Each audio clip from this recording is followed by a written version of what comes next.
Architecture, it is not just buildings as objects. It is a way to create place experience that's deeper and broader.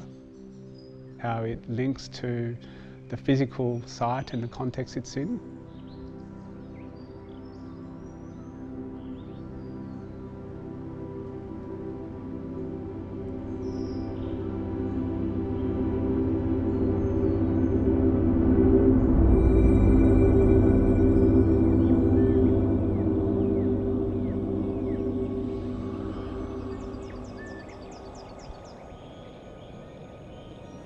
The trees take somewhere between 60 and 300 years to mature. The slow time frame of the landscape, that's really been the inspiration for the whole project.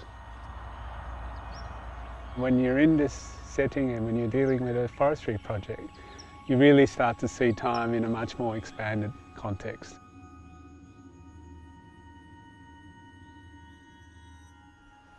There's an architectural notion about lightly touching the earth. And that doesn't really apply here because this place has been hit with a nuclear bomb. This land has been terribly degraded over the last 100 years. So there's sort of a matching of the architecture with what we're doing in the landscape. Just that really solid injection into the earth. But in return, we're going to bring this forest back. So there's kind of a deal. Good design doesn't have to be always in cathedrals and beautiful houses. It can be in sheds, it really can. The shed one plays a special role in the overall project. The facade to the building is really the roof. It is the only structure that you can actually see once the trees and the landscape grow from a distance. Whereas with this shed, you've actually got to wind your way through the forest and come around the corner and you go, Jesus, where did that come from? And I like that theater. And then what we see going up to the pavilion is that it takes elements of both of the lower buildings. You can see echoes, but it doesn't ape them. It's a different thing altogether.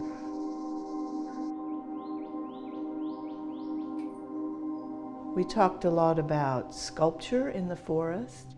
I think the way the buildings sit in the forest is really important and really beautiful. And I don't know what they'll be in 300 years, but whatever they are, they will still be beautiful with the forest. The wall that's been the stitching element through the landscape is made of the stone from the forest, and they mould around the landscape as if they're kind of remnants from a former dwelling that might have been here. It was designed as it may change and evolve and decay. And those trees will double in height and these buildings will anchor into the landscape against the forest that's starting to emerge. And like a kind of person in waiting. It's a happy thing to be able to do something that has a commercial driver, but it actually is a beautiful place to live and it gets better every day. We're very much inspired to design something that can capture that sense of permanence as well as evolution as time and people's occupation and nature intertwine together.